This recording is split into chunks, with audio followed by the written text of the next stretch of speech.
যে হরমোন আমাদের মধ্যে ভালোবাসা আর বন্ধন তৈরি করে, সেটাই যদি হয় আমাদের অসুস্থ হার্টকে সারিয়ে তোলার ক্ষমতা রাখে, তাহলে এর চেয়ে দারুণ আর কি হতে পারে? অবাক হচ্ছেন? হওয়ারই কথা। আমরা এতদিন অক্সিটোনিসকে শুধু লাভ হরমোন বা ভালোবাসার হরমোন হিসেবেই চিনে এসেছি, কিন্তু এক নতুন গবেষণা বলছে এই হরমোনই হয়তো ভবিষ্যতে হার্ট অ্যাটাকের পর আমাদের হৃৎপিণ্ডকে সারিয়ে তুলতে পারে। মিশিগান টেস্ট ইউনিভার্সিটির বিজ্ঞানীরা সম্প্রতি জেব্রাফিশ এবং মানুষের কোষ নিয়ে গবেষণা করে এক চমকপ্রদ তথ্য পেয়েছেন। তারা দেখেছেন অক্সিটোনিস আমাদের হৃৎপিণ্ডের স্টেম সেলকে জাগিয়ে তুলতে পারে। এই স্টেম সেলগুলো পরে হৃৎপিণ্ডের নতুন পেশি কোষ তৈরি করে, যা হার্টকে আগের মতো শক্তিশালী হতে সাহায্য করে। জেব্রাফিশের হার্ট কোনো কারণে আঘাত পেলে তাদের শরীরে অক্সিটোনিস তৈরির পরিমাণ বেড়ে যায়।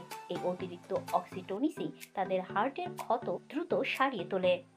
সবচেয়ে আশার কথা হলো, মানুষের হার্টের কোষের ওপর পরীক্ষা করেও এই রকমই ফল পাওয়া গেছে। যেহেতু অক্সিটোনিস এখনই বিভিন্ন চিকিৎসার কাজে ব্যবহার করা হচ্ছে, তাই গবেষকরা আশা করছেন খুব তাড়াতাড়ি হয়তো হার্টের চিকিৎসাতেও এর ব্যবহার শুরু করা যাবে।